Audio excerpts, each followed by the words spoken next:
Good afternoon. This is Harry Marvel. It's 5 minutes after 4, and again that brings me to the place where it's my pleasure to present the lovely young lady who is substituting this week for Emily Kimbrough, whom you usually hear at this time. This gal is starring in The 7-Year Itch on Broadway, one of the funniest plays I've ever seen in all of my born days. Her name, Miss Vanessa Brown. Thanks. Hi, Harry. Hello, Vanessa. And good afternoon. Harry, I hear you have a card from Emily? Yes, we Come have on, a I card like to read from- somebody else's mail. Our gal from Muncie, Indiana, is operating. She's over there, and these cards are from Venice. I think she's in Rome today. And in typical Kimbrough fashion, she lets us know what she's doing. Did you ever hear anyone with such a knack for anecdote and background as Emily Kimbrough? Yeah, and on one postcard. My God, On one she's written on the postcard. address side. I know, bless her heart. She said to me I had almost forgotten how glorious this place is, speaking of Venice. And I had never seen Paris in spring with the horse chestnuts in bloom, in rows like wax tapers up the nave of a cathedral. It sounds like Emily, very beautifully expressed. And she sent another card here to our program director. She says, I've been all morning in the Doge Palace. I have been trying to complete transaction of purchase of a midget typewriter. It's taken 3 days, 5% reduction each day, and a marvelous increase of my vocabulary. Oh, if she keeps this up, they'll pay her. She borrowed, as I understand, she called herself an Indian giver, having given her son-in-law a very beautiful camera as a wedding gift, which she borrowed back and took with her to Europe. Mm-hmm. She says, I took pictures yesterday, but forgot to unbutton the carrying case, which was unfortunate. I should In presume other words, there's nothing came out. That's our gal from Muncie. Oh, that's like our guest from yesterday, Mr. Earl Wilson. You know, his wife calls him the Picasso of the camera. Yes. Because for the longest time he had nothing but black rolls of film with white streaks in them. So Emily is the Picasso-esque. That's right, the Picasso-esque of the camera. She forgot to unbutton the carrying case, but she's alive, and she's having apparently a very nice time, and it's good to hear from her. Oh, the cards are beautiful. I wish I was there with her. Harry, I'm we glad are you're here with me. We are here. We are here. Exactly. Yes. And I want you to be properly impressed and shocked at the surprising turn our topic is going to take today, because I know yesterday we talked about cheesecake and publicity, and our guest was Earl Wilson. Well, today we're switching to Shakespeare, repertory, and Shakespeare repertory in this country, and our guest later in the program is going to be Mr. Lawrence Langner, founder and co-director of the Theater Guild. Well, that is a switch. Properly impressed? Yes, I'm quite impressed. Properly impressed. Well, this... I'm always delighted, too, Vanessa, if I may interrupt, to learn what we're going to talk about on this broadcast. Always a surprise to me. Delightful. I like it that way. Oh, I'm glad. Sometimes it's nice to be surprised. Sometimes it isn't. I speak from long experience. Yeah, long experience. Must be all of 22 years old. But Harry. long experience. Harry, but they've been active years. They have. I know that. Yes, they have. Harry, I must get back to repertory. No, I'm This has thinking been- of you commuting between here and Hollywood, appearing in all mediums of entertainment, now in a Broadway hit. I think they have been active years. Oh, it's been wonderful, though, and you really learn a great deal. Do you know you're wonderful in that play, Vanessa? Oh, Harry. Honest to goodness, I love that play. Harry, I have thank you. never laughed as long and steadily, I don't think, since I remember in the theater. Thank you. You know, there's one thing that we have guests coming back, and you came back, and they tell you that you're good and the play is good, and then you just sort of try to switch the subject. You know, there have been a lot of sketches written about how funny it is that guests who come backstage and talk about other things, but there must be a nice way of leading them out of telling you how nice it is. I've wondered about that point, Vanessa. How do you feel about people coming back and raving to you about your performance? Well, do you like to have them come back, or would you I'd rather love they to didn't? have them or- come back. I love to know who's there. I'd like to know very much who's there. And I like to know that they enjoyed it. And Period. Yeah. That's enough, is it? That's Really? enough. It is. Mhm. Then I'd like to talk about them. Well, that must please them, I should think. Now, we're all going to talk about repertory. All If right. I have to hit you over the head, Harry, we're going to All talk right. about repertory. It's my cause. I'm fighting it like, the drum beaters, those women on the street with the Salvation Army. Mhm. All right, we have a cause, repertory in this country, shamefully, woefully neglected. We have tried many times to get it started. Eva Le Gallienne has just written a book about her experiences with the civic repertory. I've talked to some of the actors in her company, and they learned a great, great deal from her in the experience. I was involved in a couple of attempts at starting repertory on the coast in Hollywood. Yes. And maybe I'll tell you a little about that. I'd like to hear it. Well, In fact, I'm delighted to see you interested in repertory. well, it's very necessary. I'm interested as one of the young actors who has a lot to benefit from repertory. Really? Well, as I understand it, it should be a company, a group of people, depending on how large. I know they go up to 50, don't they? Yes. 50 people who work together for a period of more than one season. They work together for a period as long as the repertory is successful. It's been up to 10, 15 years, right? Right. In which there's not necessarily a star system, right? A rotation No, of parts. there's a rotation of parts. It's the play. The emphasis is on the play and on the company. Right. In other words, when the French company, Jean-Louis Barrault and his wife came over, they wanted a compagnie in letters as large as their name. And they didn't even want their names. Yes. They wanted the Jean-Louis Barrault, Madeleine Renaud, Jean-Louis Barrault compagnie. Mhm. You know. So the stress is on the company and on the plays, which is, after all, of greatest benefit to the audience, too. It might almost compare to the stock companies that we used to see all over the country. They were resident, of course. They usually stayed in the city, but it was the same company in a great number of plays. That's right. Now, I wonder where there is a difference between stock and repertory, a very I don't- decided difference, but I don't know exactly how. Perhaps in the choice of plays. Maybe in that residence feature where a stock company always stayed for a And season. therefore had to play what interested the audience in that district. Yes, and Whereas the we're playing, repertory comes from a more cosmopolitan center like New York or Paris or London or Athens. and might well travel. It might well travel and therefore would vary its repertory, would take translated things where a local stock company might not. What were the things you were doing on the coast in repertory, Vanessa? Well, I was in about 3 or 4 attempts of starting repertory, and you'd be surprised that most of these attempts were things started by actors interested in a place where they could be in the theater and yet be in pictures at the same time. And the obstacles that they create for themselves is one of the things that has doomed repertory, because it's difficult enough to get a repertory company going, but the self-imposed obstacles, and mainly, I think, the criticism is the choice of plays. Yes. They choose Ibsen, which has dated some of it terribly, and they refuse to touch him because he's the great master.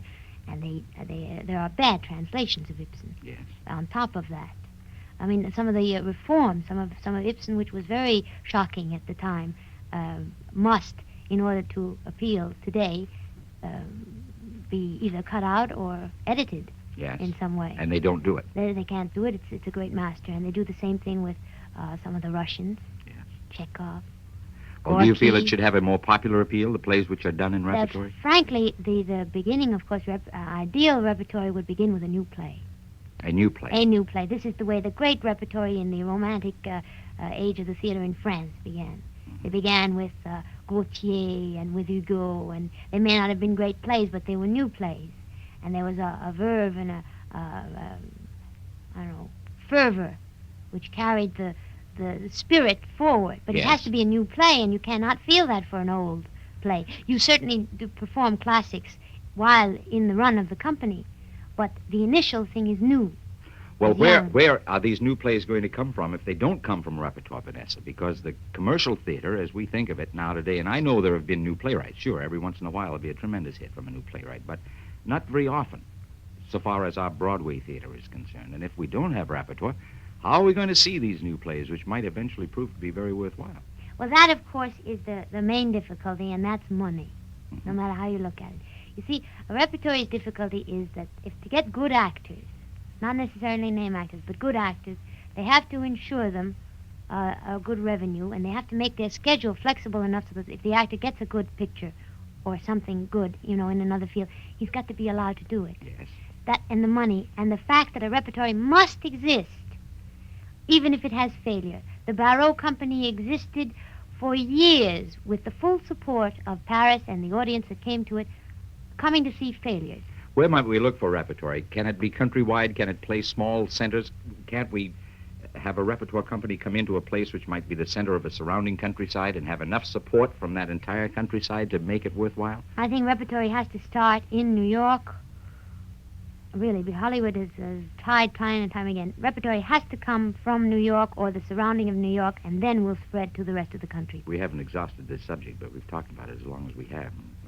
We want to get to our guest, huh? That's right. Harry, you have a word from our sponsor? I do indeed. About this time of the afternoon, right in the middle of that long, long stretch between lunch and dinner. I don't know of anything more refreshing than an ice-cold bottle of Coca-Cola. There's nothing like a Coke when the day's chores start getting you down.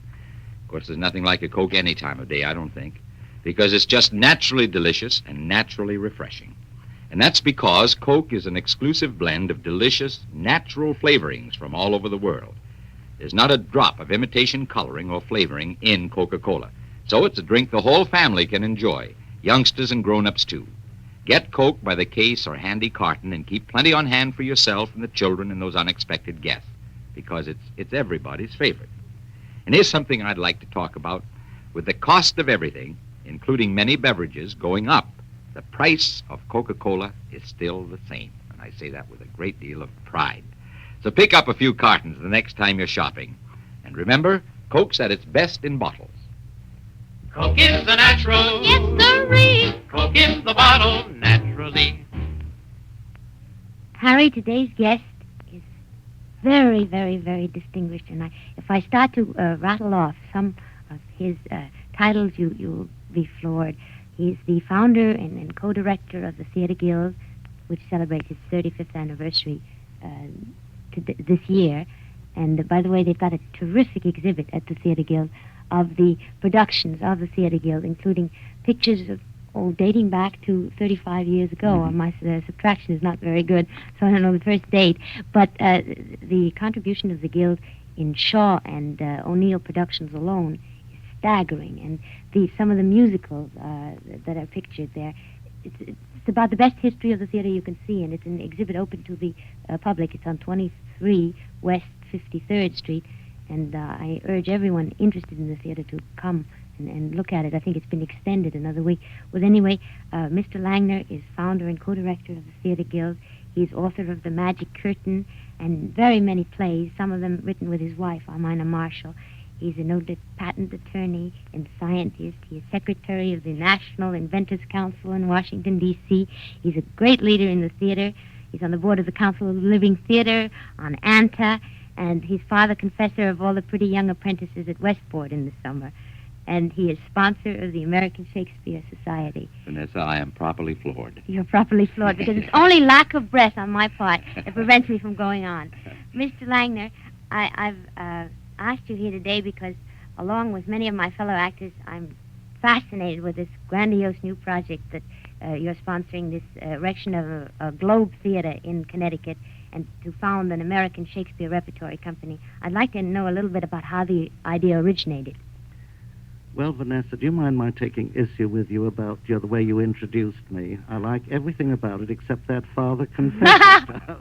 Where did you get the idea that I was the father confessor? Well, I heard They some of confess nothing to me. No. Keep you right in the Father dark. is all right, but not the confessor. That part of it I deny. However, no, I'll tell you all about how I got this idea for Shakespeare. It didn't come alone.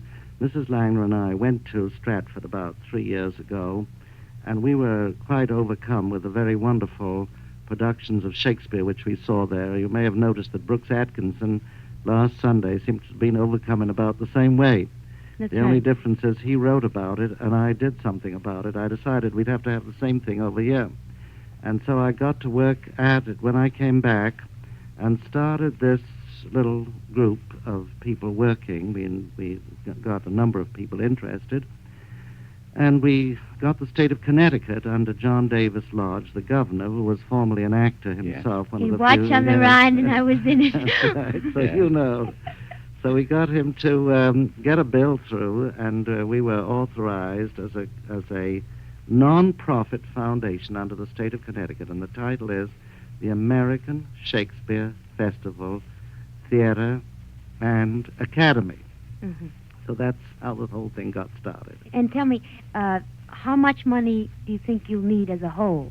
Well, I would say that somewhere between $300,000 and $500,000, or somewhere between there is the amount that we want to raise. A lot depends on how much the land costs us. Uh-huh. If we can get the land for nothing or for very little, why, Yeah. it'll cost us less. So any of our Connecticut listeners who have any influence with the government, Please see to it that we get a grant of land for nothing. Because I saw something in the paper, recently, that the Connecticut legislature had already passed some sort of a law. What did it mean? Well, that was a bill which allows them to sell the land in Westport, which we are very much interested in, which the government owns, the state government owns. I see. So the question is now whether the government will sell it to us at a price that we can afford. And we think there's a good possibility that it may. But of course, we never like to say anything about a thing like that until it's happened. No, we of are course hopeful, yeah. Sure. Now, this will be devoted entirely to the works of Shakespeare, Mr. Langner, will it? Yes, it'll be That's devoted right. in the summer as a festival, just like in Stratford. We will have a repertory of Shakespeare plays, 3 or 4, maybe 5. And in the summertime, they'll be developed there, and they'll be put on there. And then in the winter, they will go on tour around the country. Yes. So that in all the larger cities, they'll be able to see the same company that played in Westport. Then we also plan to have a junior company, another company, which will go to the smaller towns, universities, and colleges, so that they, too, will be able to see the plays. In other words, it'll be a home for Shakespeare in this country, where his plays will always be kept alive, and where people will go in a festival spirit, so to speak, to see them each year. I think that's great, It's Mr. Langner. very necessary, and Shakespeare certainly has proved himself box office with the Theatre Guild. Well, always proved himself box office, but very expensive to put on. That's why this festival idea is so important. You practically can't do Shakespeare today, and that's why there's so little of Shakespeare done, because it's not that the public doesn't want to see it, but because it's so expensive to put on the productions and to travel them around. That, for instance, we put on Katharine Hepburn in As You Like It, and Vanessa, I don't have to tell you about that. You were in it. Yes, that's right. And I you was know waiting. all about I was it. waiting modestly. she We gave broke us- records yes, through she broke sleet and records storm. everywhere all over the country. But at the end of 2 years playing in that play, it only made a profit of $6,000 because it cost $106,000 to put it on. Incredible. And the railroading has gone up 40%, and everything else has gone up. Sure. So Well, now tell me, that means you don't expect to make any money with the festival. In other words, the money that you raise will be part subsidy for no, it, the money that we raise is for the buildings. for the building. Yes, and once we have the buildings, we expect to pay for the productions by the festival. So by the time the plays leave Westport and start on tour, they'll have all been paid for, so we will only have to pay our running expenses. I think that very fact you mentioned, Mr. Langner, about going to see them there in one place in a festival atmosphere is a thing that's so very attractive. We've never had that in No, the we've country, never as far had as I that. can Well, remember. this theater will be so pretty, we think. It's going to be constructed exactly like the old Globe Theater with a big 4 stage, and it's going to be set in an atmosphere of trees and country sort of feeling, so that when you drive up there, we hope there'll be a place where people can picnic, where they can bring their dinners along if Yes. they want to, and then come and see the play afterwards. There's enough land in this piece we're looking at, so there's plenty of room.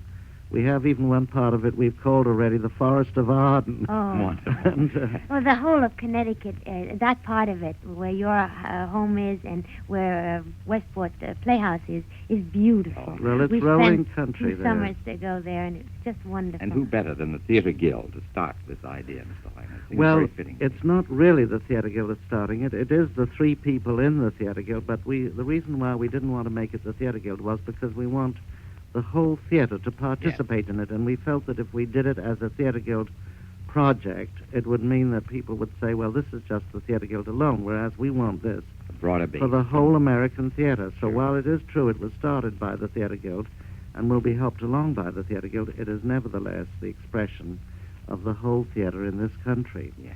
A most interesting thing happened. Vanessa, I don't mind. Hope you don't mind my telling this story. No. But to give you an idea of the enthusiasm there is for this project, we dreamed up something called An Evening with Will Shakespeare. And Margaret Webster was certainly our best Shakespeare director, or one of the best in this country.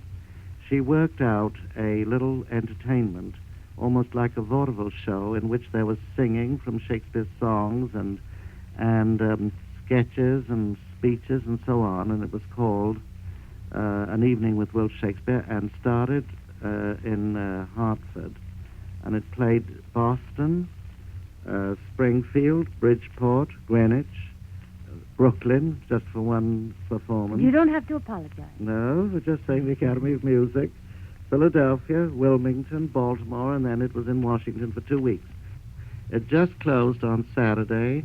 It paid all its expenses and made quite a little profit towards building the theater. So you see, we're already, and the most wonderful thing about this was that everywhere we went, the theater was attended very, very well.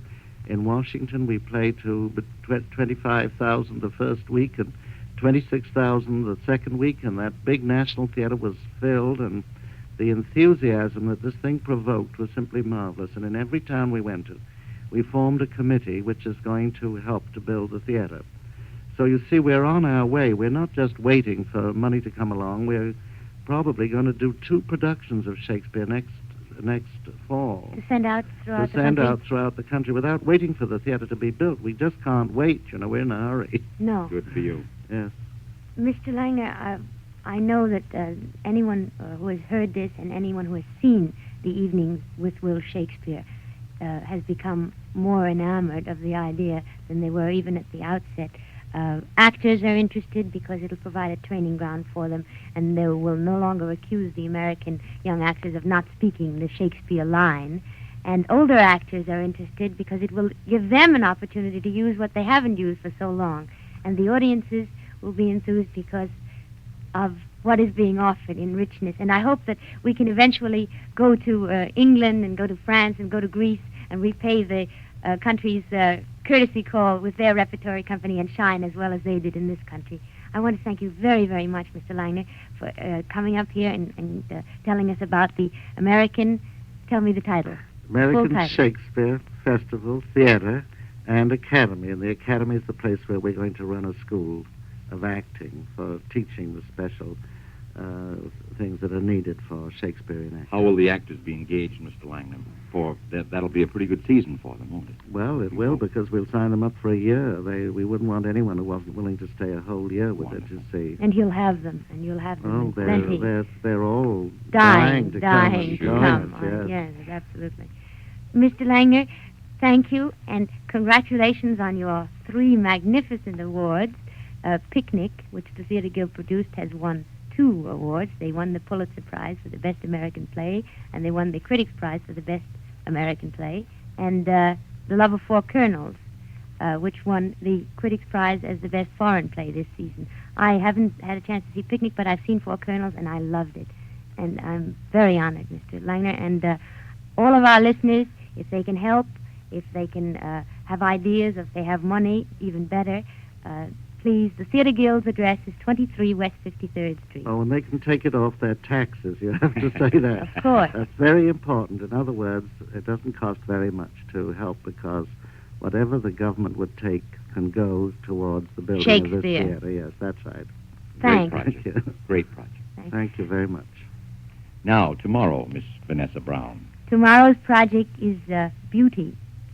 The changes. A very fitting project, may I say, looking into your eyes. Harry, what will Emily say? Beauty tomorrow. Beauty tomorrow. We have one of the country's foremost plastic surgeons as guest, Dr. Robert Allen Franklin, and he will talk about the relation of plastic surgery to the movies and the theater. And before we talk to Dr. Franklin, we will play a song tomorrow. So it's light and gay and beautiful. Listen, won't you? I hope you will. Join Vanessa Brown and me tomorrow at the same time, 4:05 to 4:30. Until then, thank you for listening, and good afternoon. During this week of Emily Kimbrough's vacation, Vanessa Brown and Harry Marble visit you each Monday through Friday at this time. Their program is directed by Jim Brown. Stay tuned now for Galen Drake on the Housewives Protective League program. Exclusive. Yes, tomorrow evening at 6:15 and again at 10:45, WCBS Radio will bring you 2 of the first in a series of programs covering the famed Palm Beach tournament. And as with so many exciting sports events, our broadcast of this golf classic will be a radio exclusive. This is New York, WCBS AM and FM. Good afternoon. This is Harry Marble, and again today it is my great pleasure to present a beautiful young actress now starring in The 7-Year Itch, presenting her by transcription today since this is matinee day. Her name, Miss Vanessa Brown. Hi, Harry. Hello, Vanessa. Well, the wheel of our day spins so fast. It's Wednesday already, and it seems we've just begun this week. We've gone from cheesecake to Shakespeare and to beauty. That's our topic for today. Beauty. Well, that's a lovely topic. Harry, Glad we- before we start, a word from our sponsor. All right. I should like, first of all, to go on a little shopping trip.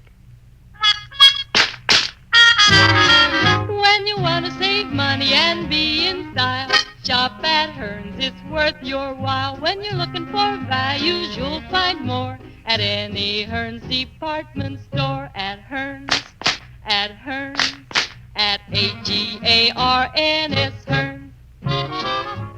Have you shopped at Hearns lately? The new policy offers remarkably low 14th Street prices in every department. And tomorrow is sale day at Hearns. Record-smashing sales. All timely merchandise at prices guaranteed 20% below present prices. Don't miss this wonderful sale.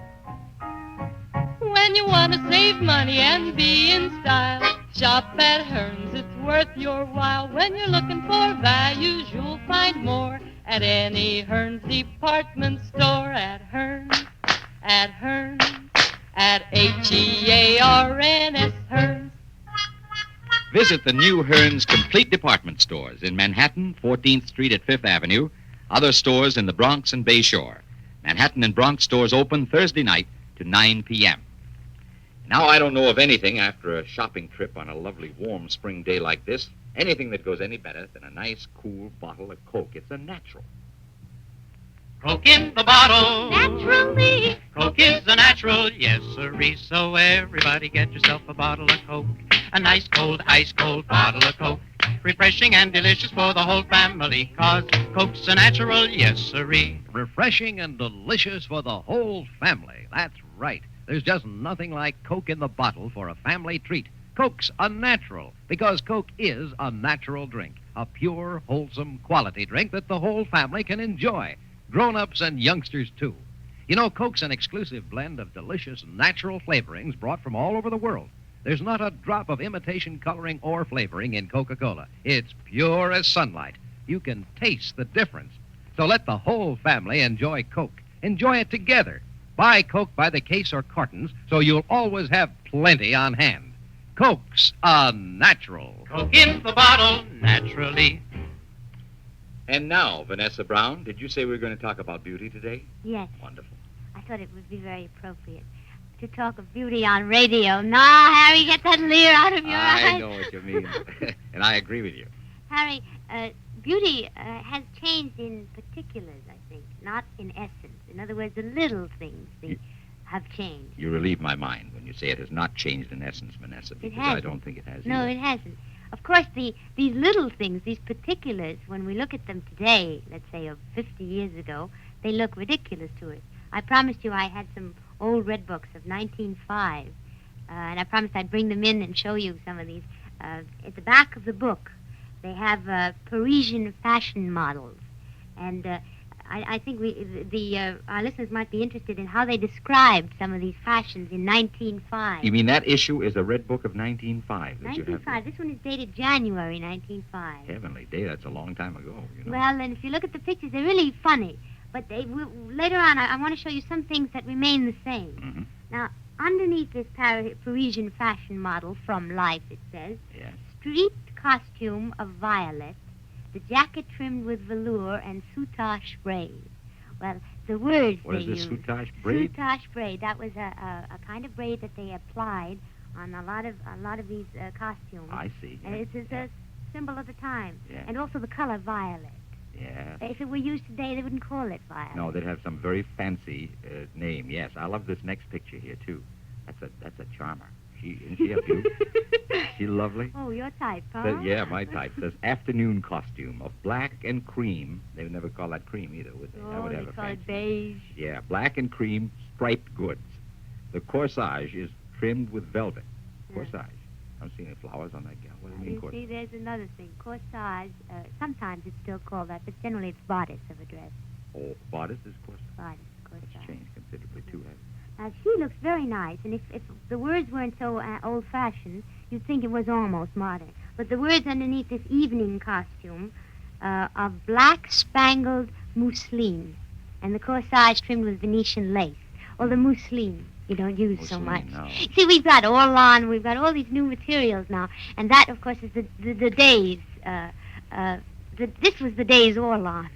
Yes, Put it yes. that way. Mousseline was the Orlon of its Yeah, day. I mean- Another thing I never hear anymore, and this will date me sure as fate, Vanessa, but crepe de chine. Did they used to use a lot of crepe de Crepe chine? de chine, an awful lot of it. There's an awful lot of materials which we don't use anymore. Now everybody knows how old I am, don't they? Oh, Harry, Crepe de you chine. might I have don't looked at care. my magazine. Harry, at the beginning of the book, there are these glamour stars of the day. Maxine Elliott, Lillian Russell. And the thing that's interesting about these pictures is that, today the symbol of a woman, beautiful girl, she's always smiling with her teeth right open, white Yes, teeth. and these girls And are most not. of them, no, Very closed sober. mouth. Well, sentimental and soft, but closed lips. The lips are smaller than ours, but look at the eyes, and the eyes are the same. Still, your eyes still focus on their eyes. The eyes, I think, are the things that have remained the same, and of course they say the eyes are the mirror of the soul, and therefore, Harry, the soul has remained unchanged and unfathomable. It's a comforting as ever. thought. I think I've discovered one of the secrets of beauty, and it's this importance of attaining a calm serenity, a peace within yourself. Of course, how to attain it, that's the question each of us has to solve for ourselves. Personally, I love to dance by myself. I love to dance to music barefoot with maybe carry a sheer piece of mousseline around, and if there's a light on, then it plays on the wall. Or crepe de chine, and wouldn't I know it after seeing you in the 7-year itch that you'd love to dance in your bare feet? Well, a very well-known popular songwriter named Bernie Wayne wrote an instrumental and called it Vanessa because he knew I loved to dance. Let's play a little of it now for our listeners, Harry. Should love to.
Well, today we have the honor of having as guest one of the country's outstanding plastic surgeons, Dr. Robert Allen Franklin. Dr. Franklin is responsible for several very important innovations and discoveries in this new field, plastic surgery, which has expanded so rapidly since the war. In the July issue of Pageant magazine, you can see a layout of one of his most recent discoveries. Now, we haven't asked him here to talk about that particular operation. We've asked him here to talk generally with us on the relation plastic surgery has to the theater. Dr. Franklin, thank you very much for visiting us today. I realize that you're working on a very tight operating schedule while you are in New York.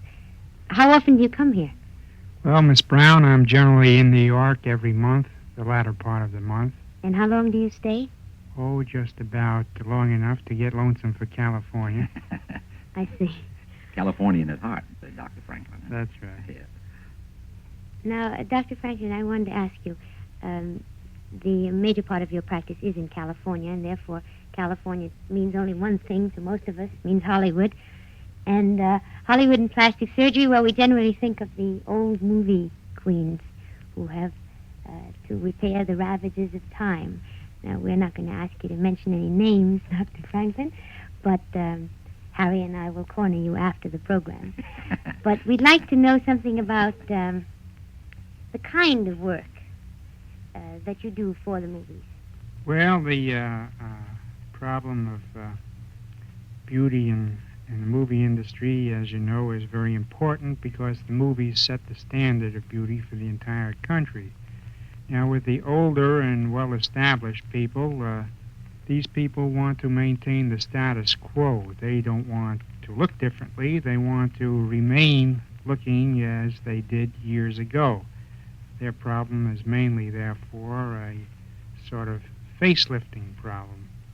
And these days, for the Hollywood people, we have perfected some very simple operations which only take 20 or 30 minutes to perform in the office and keep these people looking happy, young, and content for many years. About how long does a facelift last? Well, it is impossible, of course, to keep a person young forever, but these little operations are effective for about 10 to 15 years. So that a person who is 40 should certainly keep looking well until they are in their 50s. And only 20 to 30 minutes for the operation, Doctor. That's right. These procedures have been modernized, simplified, streamlined, so that not only are they easier to do and quicker, but much more effective than procedures done years ago by older surgeons who didn't have the benefit of World War II experience or the stimulus of the movie industry or show business in general to egg them on to better things. Mm-hmm. It is. I've seen some of the older cases where the people look like wax. I mean, the faces are so drawn, so Yes. tight. Yes. Well, It that looks like wax. is plastic surgery of the 1920s, and it's like comparing a Model T Ford to a new Cadillac. That is the Very difference. interesting. Of course, the thing is, Harry, that this is a necessity to these people. Of course, it's very important to them. Yes. In Sure other it words, these stars have to look. Well, years ago, actors and actresses had a very limited life. Now many of them find that they can take advantage of their name that they have built up and the box office reputation they have built up by continuing in business because they look good enough to keep working. Of course, Dr. Franklin is very encouraging to me. I think so many of Harry, our I leading didn't know men you are... were going into the I'm not, movie. but it's just the thought of Oh. leading men are becoming older men these days. So many of them. I think it's wonderful. Well, the thing is that these people are so much more interesting when they are older and so much They've better. got the experience. They've got the background. That's quite true. And holding their Yes. appearance Yes. does the Yes. whole thing, sure. As long as it looks natural and normal, which is what it does now. Yes, and then we have the other group of people, the young actor and actress who is trying to break into show business.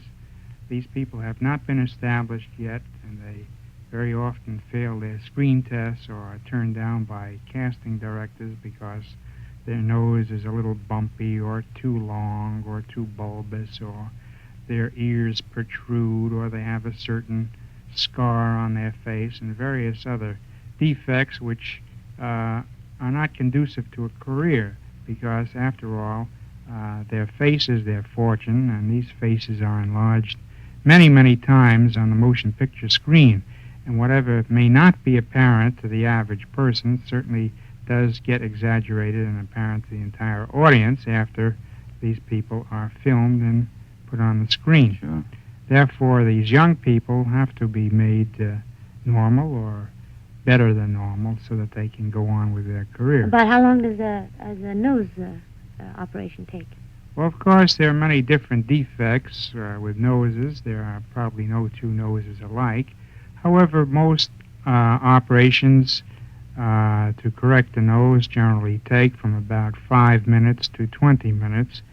And that, again, is no longer done in the hospital. It's an office procedure, just as you would go to visit your local friendly dentist while you go and visit your plastic surgeon. Does it hurt as much as the dentist?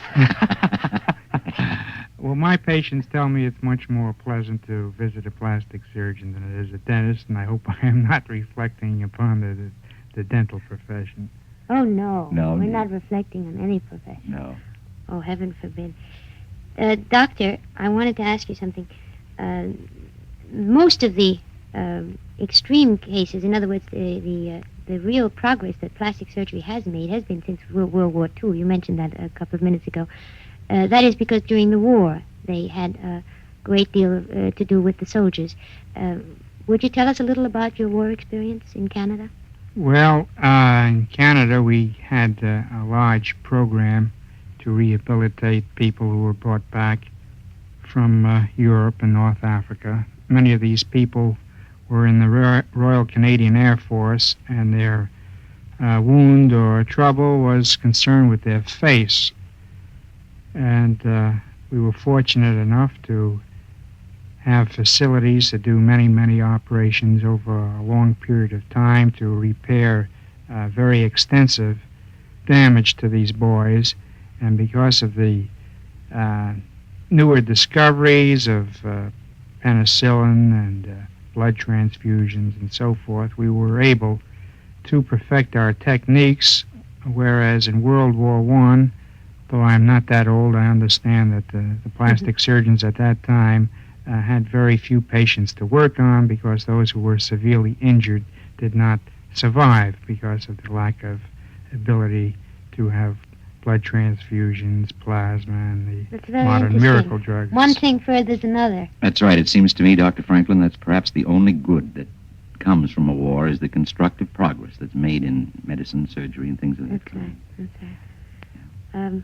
I heard that you had as patient Jim Thorpe, and this is one name we can mention because he's no longer with us. No. Well, Jim was never one who was publicity shy. His life was an open book. And if you recall, some time ago, one of the motion picture studios in Hollywood made a picture called Jim Thorpe All-American. I remember. Well, Jim, although he wasn't a young man anymore and certainly could not play the part of a young man, decided that he was going to go out on personal appearance with the picture. And I suppose make an income that way. However, his face was in very sad condition. Apparently he had been boxing and playing professional football without a helmet and so forth. And it was quite a major problem to overhaul Jim so that he looked very nice and much younger and to further his stage career. But you did it. We did it. Yeah. Oh, it's sad. Yes, It's it sort is of in a way, sad. Vanessa. Of course, we've talked about the extreme cases. We've talked about the older women and the very young women who want to get into the movies. We've talked about Jim Thorpe, the leading American athlete. We've talked about the war. The bulk of your practice is made up of the rest of the people. Well, let us say that the average person is the bulk of our practice because, after all, there are only 200 movie stars.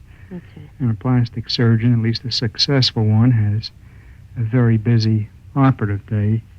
Therefore, it is the general population of the country who is very interested in plastic surgery, and ordinary girls certainly will want to look as best they can. Anyone who takes pride in their appearance, if their dress is wrinkled or doesn't fit, I'm sure they would get that fixed. If their face is wrinkled or doesn't fit, why, I would think that the face being much more important than anything else, they would have that much pride in their appearance while they're spending all their time putting on lipstick, makeup, and whatnot, which certainly makes anybody facially conscious these days. That all adds up to It's a an interest in problem. surgery. It's not a physical problem. It's psychological. If the person is aware that he or she differs from normal or can be improved, why, they worry about it and they want to be improved. And once they look in the mirror afterwards and know that they look better, why, they feel better, and it clears up a lot of problems they have.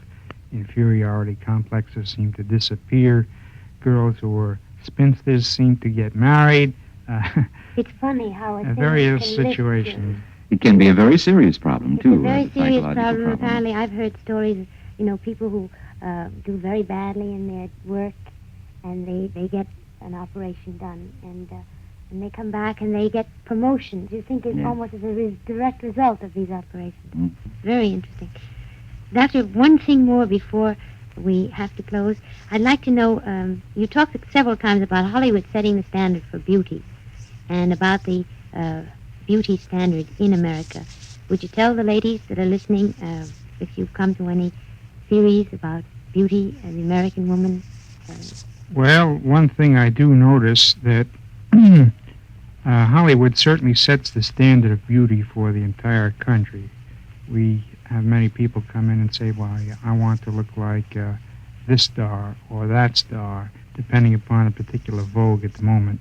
Then there are broader overall problems. What we considered beautiful in the 1920s, we don't consider very beautiful in the 1950s. So there is a general shift in art appreciation, although I suppose there are certain things that are basic. A really beautiful woman, I think, is always really beautiful no matter what the time. And I was particularly interested here in New York City to find the excitement in the press over the unveiling of Aphrodite, that famous Greek statue. And she compares with all of our beauties. That was very wonderful. With the measurements and everything. Yes, of course, the weight was in marble, but the measurements were there. Dr. Franklin, tell me something. When you do make a face-over, and I'm not talking of the famous people that you have to, you cannot change them. What about the normal people? Do you make them according to a standard, or do you just correct the defect? I think the logical approach to any of these things is not to remodel a face altogether so that someone looks like someone else, but to approach the problem from a retouching standpoint. Whatever the defect is, why, I think that doing away with that defect makes that person look as he should normally, whereas a person may have a nose that is slightly longer. Why, just shortening that nose will make him look normal. If he has a bump on his nose, why, just remove the bump. If he has a wrinkle or a line, remove that. I don't think the people should. In other words, retain their individuality. That's right. Thanks very much. We all want to retain ours, and thanks very much, Dr. Franklin, for coming to talk to us today. It's been a great pleasure, Miss Brown. Dr. Franklin, will you agree with me when I say that there's nothing should be done to Vanessa's face at all? Well, I think Miss Brown is just perfect. I do, too. Thank you. Thank you very much, gentlemen.